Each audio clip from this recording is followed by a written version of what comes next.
Everyone, welcome to our YouTube channel. और आज का लेक्चर क्लास 9 का फिजिक्स पे ग्रेविटेशन लेक्चर का ये पार्ट 3 होगा। बेसिकली हमने 2 लेक्चर्स अपलोड कर दिए हैं। अगर आपने वो नहीं देखे तो आप जाके हमारे प्लेलिस्ट में जाकर ग्रेविटेशन आप सर्च कर सकते हैं, ग्रेविटेशन बाय कनपुरिया स्टडी स्टाइल, वहाँ पर आपको मिल जाएगा। ये लेक्चर बेसिकली हम लोग डील करेंगे कैप्लर्स लॉ पर। कैप्लर ने लॉ दिया था, उस लॉ को हम यहाँ पर डिस्कस करेंगे। वो लॉ कब जस्टिफाई होता है, कैसे क्या करना। ओके, मोशन का force and laws of motion के हमने लेक्चर अपलोड कर दिए हैं। इसके बाद अगर ये ग्रेविटेशन कंप्लीट होता है, बहुत इंटरेस्टिंग चैप्टर होने वाला है, क्योंकि इसके बाद हम लोग बायंसी पढ़ेंगे, फ्लोटेशन का लॉ पढ़ेंगे, काफ़ी चीज़ें पढ़ेंगे। तो स्टार्ट करते हैं विदाउट वेस्टिंग अवर टाइम। सो देखिए, यहाँ पर जो मेरा टॉपिक है basically Kepler's law of planetary motion.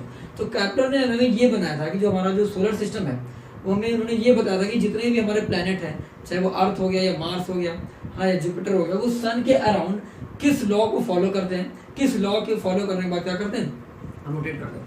तो स्टार्ट करते हैं। तो पहला लॉ कैप्लर ने बताया था बच्चों को, क्या था। यहाँ पर जो बच्चों आपको शेप दिख रहा है वो एक क्या है, इलेक्ट्रिकल ऑर्बिट है। आपने शेप पढ़े हैं, आपने सर्कल पढ़ा है, ट्रायंगल पढ़ा है, रेक्टेंगल पढ़ा हुआ है, काफ़ी सारे शेप पढ़े हैं। इस जो शेप अभी आपको दिख रहा है इलेक्ट्रिकल ऑर्बिट, ये आपका क्लास 11th में या 12th में जब आप जाओगे मैथमेटिक्स का कोनिक सेक्शन में, बहुत इंपॉर्टेंट और बहुत ही इंटरेस्टिंग चैप्टर है ये कोनिक सेक्शन पूरा, जिसमें हम इस शेप के एनालिसिस करते हैं, पूरी इसका ग्राफिकल रिप्रेजेंटेशन देखते हैं।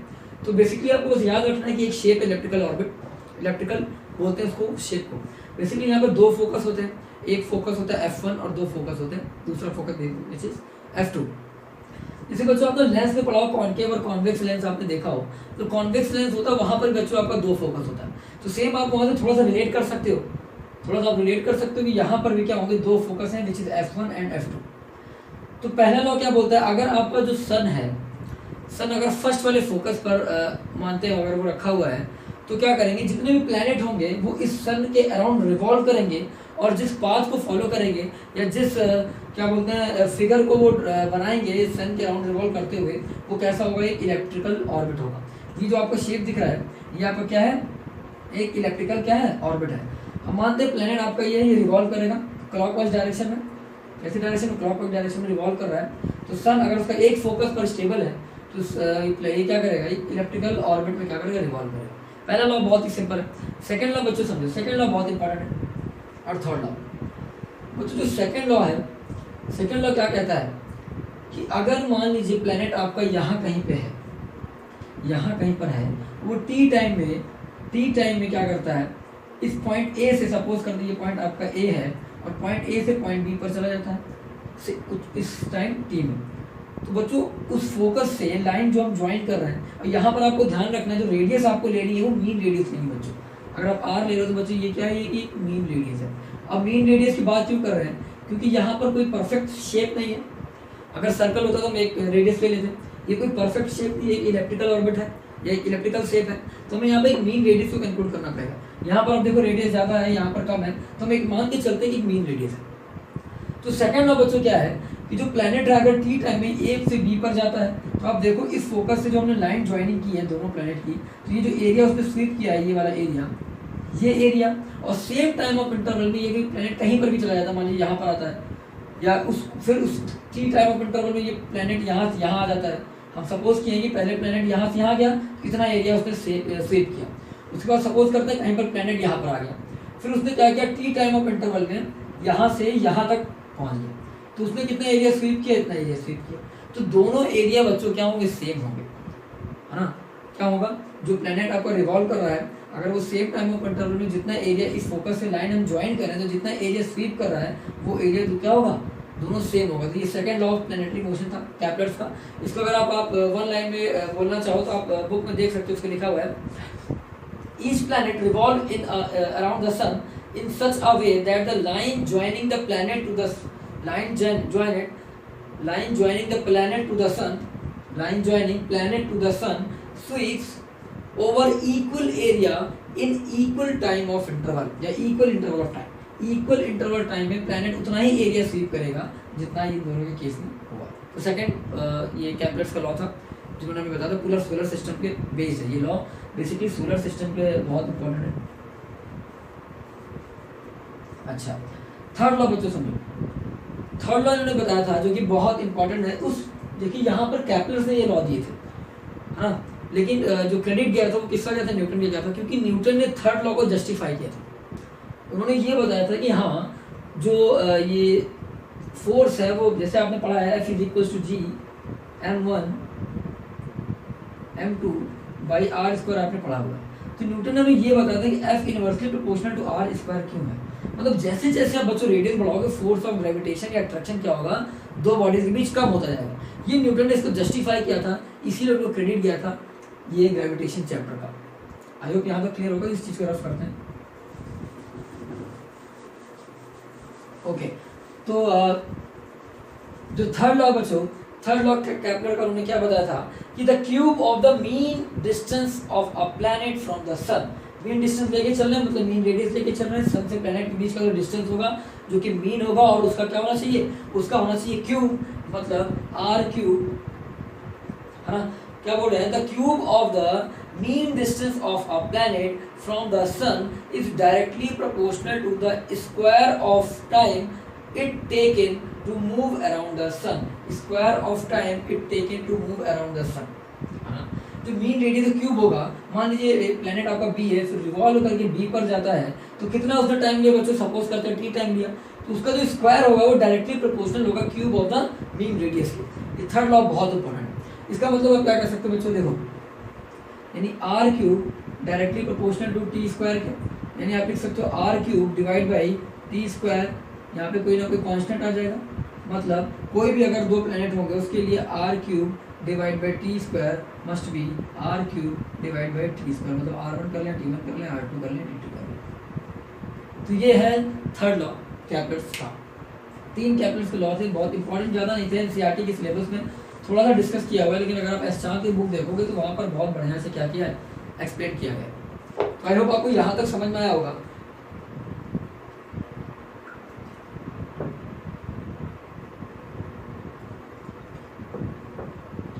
ओके तो आगे बढ़ते हैं बच्चों, आगे देखते हैं। चलो अब यहाँ पर देखते हैं जो force F is equal to G m1 m2 by R square हमें कंक्लूजन मिला था। तो न्यूटन ने ये कैसे लगाया, पता लगाया कि वो इनवर्सली प्रोपोर्शनल है आर स्क्वायर। इस चीज़ पर हमें ज़्यादा फोकस करना है। आपके एग्जाम में अक्सर ये पूछ देता, अगर आप 9th का एग्जाम दोगे तो एग्जाम में ये पूछ देता कि Newton how Newton justify this as directly proportional to 1 by R square. Kepler's के लॉ को वन लाइन में पूछेगा तो आप सिंपली तीन लॉ है डिफाइन कर दोगे। पहला इलेक्ट्रिकल ऑर्बिट में घूमता है, दूसरा equal area equal time of interval में स्वीप करता है। अगर आप एरिया निकालना तो angle is equal to R pi, length से एरिया निकाल सकते हो। उसके बाद third law which is very important, R cube directly proportional to square of the time, मतलब जितना टाइम ले रहा है वन कंप्लीट रिवोल्यूशन को कंप्लीट करने में, एक कंप्लीट रिवोल्यूशन को कंप्लीट करने में जितना टाइम ले रहा है एक प्लैनेट, वो क्या होगा, मीन रेडियस के क्यूब क्या होगा, इक्वल होगा। तो नेक्स्ट देखते हैं बच्चों।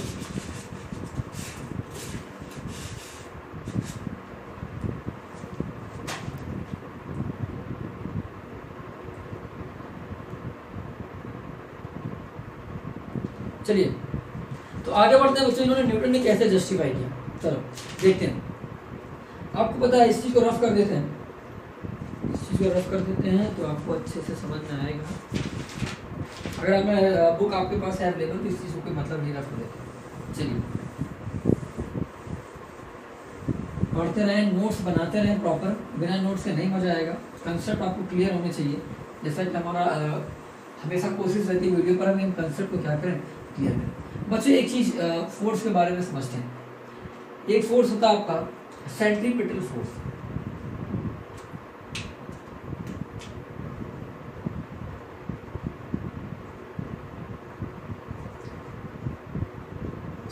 सेंट्रीपिटल फोर्स आपको पता है, अगर कोई भी मान लीजिए आपको बॉडी है, कोई भी बॉडी है, इस पॉइंट के अगर रिवॉल्व कर रही है तो वो फोर्स आपका कितना होता है, which is mv² upon r। यहाँ तक क्लियर है। सेंट्रीपिटल फोर्स के बारे में आपने थोड़ा सा समझा होगा, इसका डायरेक्शन फॉर्मूला क्या होता है, F is equal to mv² upon r। यहाँ से अगर आप देखो कोई भी बॉडी अगर मूव कर रही है, लेकिन वो बॉडी यहाँ पर क्या हमारा प्लेनेट है, किसके अराउंड रिवॉल्व कर रही है, सन के अराउंड, तो वहाँ पर जो प्लेनेट का जो मास होगा बच्चों वो तो चेंज होना नहीं है, यानी मास आपको बच्चों हो गया कांस्टेंट। यहाँ से अगर आप देखो तो F क्या होगा, डायरेक्टली प्रोपोर्शनल टू v²/r हो गया। यहाँ तक क्लियर है, v²/r हो गया। अब v की वैल्यू निकालते हैं बच्चों। देखो यहाँ पर जो न्यूटन ने जस्टिफिकेशन किया था, इस पूरी इलेक्ट्रिकल पाथ को ना लेकर उन्होंने क्या लिया था, एक सर्कल लिया था ताकि कैलकुलेशन करने में थोड़ा सा ईजी हो जाए। मतलब कि आपको पता है, चलिए जो सर्कमफ्रेंस होता है वो कितना होता है 2 पाई आर किसका सर्कल का।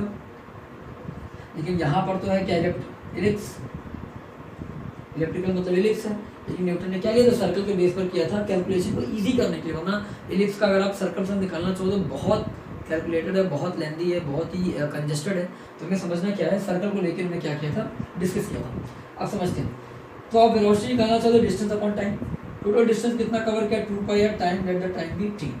तो यहाँ से आपने निकाला velocity.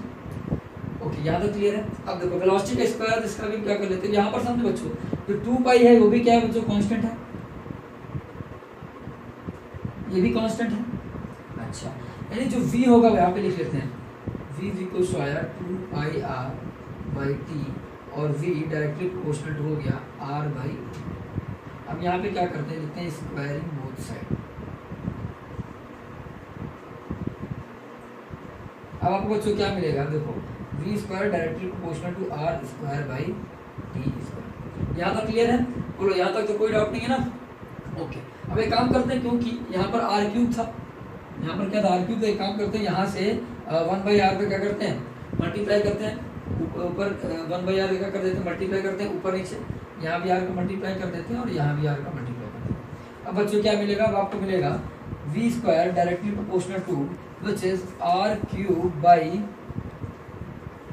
T square r। I hope यहाँ तक क्लियर है, v square is equal to r cube by T square r। अब आपको पता है कैपिटल थर्ड लॉ के अकॉर्डिंग जो r of cube directly proportional to T square था, मतलब r cube divide by T square, ये क्या था आपका कांस्टेंट था बच्चों, यहाँ तक कांस्टेंट था क्योंकि कैपलर ने इसमें हमको बताया था, थर्ड लॉ हमने बताया ना कैपलर ने।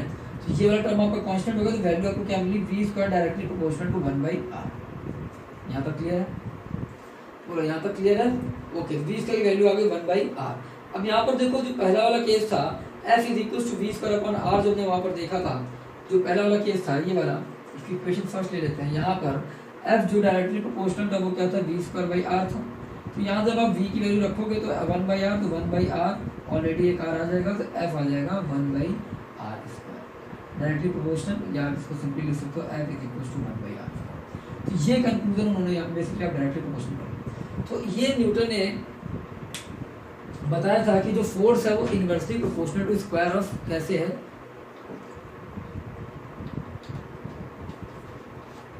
Distance between two bodies. Distance between two bodies जो आर है उसमें जो फोर्स लग रहा है दो बॉडीज के बीच, वो क्या होगा, स्क्वायर ऑफ इनवर्सली प्रोपोर्शनल होगा। तो ये जो कंक्लूजन था न्यूटन ने दिखाया था, इसी के बेस पर उनको क्या ये क्रेडिट मिला था कि ग्रेविटेशन चैप्टर का। बच्चों बहुत सारी कहानी, कैपलर से अगस्त है, बहुत सारी चीज़ें उसके बाद न्यूटन को क्रेडिट मिला, है ना। चलिए, तो आई होप यहाँ तक क्लियर हुआ होगा। यहाँ पर ध्यान रखना, आपने क्या किया था, सर्कल किया था। एक चीज़ बहुत इंपॉर्टेंट हमने पहले भी बता चुके हैं, अगर आप एस्टान की बुक में देखो तो आपको मिलेगा, उसमें लिखा हुआ है Newton third law of motion and gravitation. वही सिंपल है, Newton third law of motion आपने पहले भी देखा है, every action has an equal and opposite reaction. मतलब अगर आप किसी बॉडी पर फोर्स लगा रहे हो तो वो भी उतना ही फोर्स इक्वल मैग्नीट्यूड का देगा, बट अपोजिट इन डायरेक्शन। तो मान लेते हैं F12 का मतलब क्या है, force exerted by 1 in body 2 must be equal to force exerted by 2 in body 1। यहाँ तो नोटेशन समझ में आ रहा है क्या हुआ, ये force exerted by body 1 on 2 must be equal to force exerted by body 2 on 1। लेकिन क्या होगा, equal in magnitude but opposite in direction. तो हम डायरेक्शन में नेगेटिव कर दें क्योंकि force is a vector quantity. F कैसी क्वांटिटी है, ये एक वेक्टर क्वांटिटी है। बोलो यहाँ तक क्लियर है। ओके बच्चों, तो एक प्रकार से माइनस को हटा देते हैं। चलो अब बात समझो, हमने अर्थ पे हम खड़े हैं, है ना, हमारा वेट नीचे लग रहा है, अर्थ हमारा ऊपर वेट लगा रही है, सॉरी फोर्स लगा रही है। दोनों क्या है, न्यूटन थर्ड लॉ के अकॉर्डिंग दोनों इक्विलिब्रियम है, तभी हम चल पाते हैं। कैसे चल पाते हैं, क्योंकि आपका मास बहुत कम है, आपका एक्सेलरेशन ए मानिए, अर्थ का मास बहुत ज़्यादा है, इसका एक्सेलरेशन ऑफ अर्थ बहुत कम होगा। आपको पता है एक्सेलरेशन ऑफ अर्थ क्या होगा, कम ऑफ एक्सेलरेशन ऑफ, यहाँ पे ह्यूमन कर देते हैं एच, क्योंकि दोनों क्वांटिटी हमें सेम रखनी है। जब इसका मास बहुत ज़्यादा होगा अर्थ का, तो हमें इस क्वांटिटी को वेरीफाई करने के लिए एक्सेलरेशन ऑफ अर्थ कम करना पड़ेगा, तभी तो इक्वल दोनों क्वांटिटी आएंगी। और हमारा मास कम है तो एक्सेलरेशन ज़्यादा होगा। इसी वजह से बच्चों क्या होगा, हम अर्थ पर क्या कर पाते हैं, इक्वल, मतलब न्यूटन थर्ड लॉ होने के बावजूद, इक्वल एंड अपोजिट फोर्स लगने के बावजूद हम अर्थ पर चल लेते हैं। क्यों, क्योंकि जो हमारा एक्सेलरेशन होता है अर्थ के कंपैरिजन में क्या होता है, ज़्यादा होता है, और जो मास होता है अर्थ का हमारे कंपैरिजन में बहुत बहुत बहुत ज़्यादा है। अराउंड कितना होता है, 6.2 करके कुछ होता है, 6 × 10⁻24 kg का अराउंड होता है। हमने नोटेशन में इसको गिवन किया हुआ। तो न्यूटन थर्ड लॉ तक यहाँ तक हमने आपको डिस्कस किया। उसके बाद का लेक्चर बच्चों आएगा, बहुत इंपॉर्टेंट चैप्टर होने वाला है विच इज फ्री फॉल। इसमें हम लोग क्या करेंगे, equation of motion under gravity, और उसके पहले बच्चों क्या करेंगे, जी की वैल्यू निकालेंगे विच इज 9.8 मीटर पर सेकंड स्क्वायर। थोड़ा सा हम बता देते हैं, देखिए आपको इस फॉर्मूले का यूज करना है, कौन सा फॉर्मूला होगा, F is equal to G m1 m2 by R square, और F is equal to value होगी ma की इक्वल। बस यहाँ पे ma रखेंगे और पूरी कैलकुलेशन सॉल्व करेंगे। तो बेसिकली यहाँ पर हम आगे लेक्चर डिस्कस करेंगे इसके बाद। तो आज का लेक्चर इतना ही। अगर आपको वीडियो पसंद आता है तो वीडियो को लाइक करें, अपने फ्रेंड्स को शेयर करें ताकि वो अपनी नॉलेज को इंप्रूव कर सकें। नेक्स्ट लेक्चर फ्री फॉल पर होगा, बहुत इंटरेस्टिंग होगा। Equation of motion under gravity पढ़ेंगे, बहुत इंटरेस्टिंग क्या करेंगे, न्यूमेरिकल को सॉल्व करेंगे। उसके बाद का lecture very interesting based on buoyancy flotation principle. So stay tuned and subscribe our channel. Thank you class.